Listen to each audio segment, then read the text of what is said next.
এই দুনিয়ার জমিনে আল্লাহ রাব্বুল আলামিন আমাকে আপনাকে পাঠাইছে টেন্ডারবাজি করার জন্য পাঠাই নাই, রাহাজানির জন্য পাঠাই নাই, জঙ্গিবাদিতার জন্য পাঠাই নাই, সন্ত্রাসীর জন্য পাঠাই নাই, চাঁদাবাদের জন্য পাঠাই নাই, দুর্নীতি করার জন্য পাঠাই নাই। যুবক ভাইরা আমার, আল্লাহ রাব্বুল আলামিন আমাদেরকে পাঠিয়েছেন।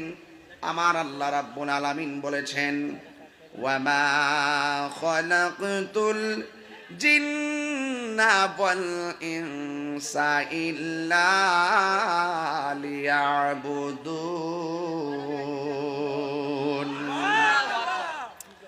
আল্লাহ রাব্বুল আলামিন বলেছেন, আমি মানুষ এবং জিন জাতিকে সৃষ্টি করেছি একমাত্র আমি আল্লাহর গোলামি করার জন্য। এই জন্য আল্লাহর জমিনে গোলামি হবে একজনের। জবান খুলে বলুন তিনি কে? এই গোলামি করতে গেলে অনেক বাধা আসতে পারে কি পারে না? ডানে বাধা আসতে পারে, বামে বাধা আসতে পারে।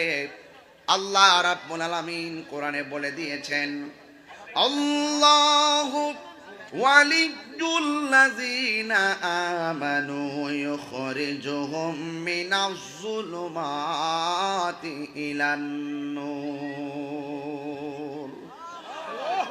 আল্লাহ রাব্বুল আলামিন বলেন, হে ঈমানদারগণ, যারা ঈমানদার তাদের অভিভাবক হলাম আমি আল্লাহ। আল্লাহ যখন ঈমানদারের অভিভাবক হয়ে যায়, ডানে বিপদ আসলে কোনো টেনশন নাই, বামে বিপদ আসলে কোনো টেনশন নাই, সামনে পিছনে আসলে কোনো টেনশন নাই, সব অন্ধকার মনে হবে। আমার আল্লাহ বলেন, আমি আল্লাহ রাব্বুল আলামিন তাকে অন্ধকার থেকে আলোর পথে নিয়ে যাব। এই জন্য ঘুমের ঘরের অন্ধকারে আল্লাহ আমাদেরকে রাখে না। আমার আল্লাহ ফকফকা লাইটের আলোতে হেদায়েতের রাস্তার জায়গায় নিয়ে এসেছে। কথা বলেন ঠিক কিনা? এইভাবে আল্লাহ আমাদেরকে বারবার দয়া করতেছেন। যেইভাবে আমরা রাতের বেলায় ইশারের নামাজ না পড়ি ঘুমায়া যাই, ইচ্ছে করলে ঘুমের ঘরে আল্লাহ আমরারে বোবা বানায়া দিতে পারতো।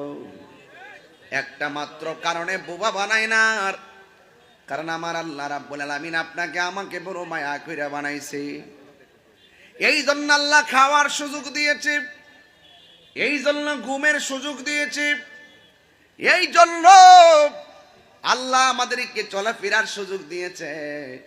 কিন্তু দুনিয়ায় যদিও ছাড় দিয়েছে, কিন্তু হাসরের ময়দানে একটা কদম সামনে যাইতে পারবে না আমাদের হিসাব না দিয়া।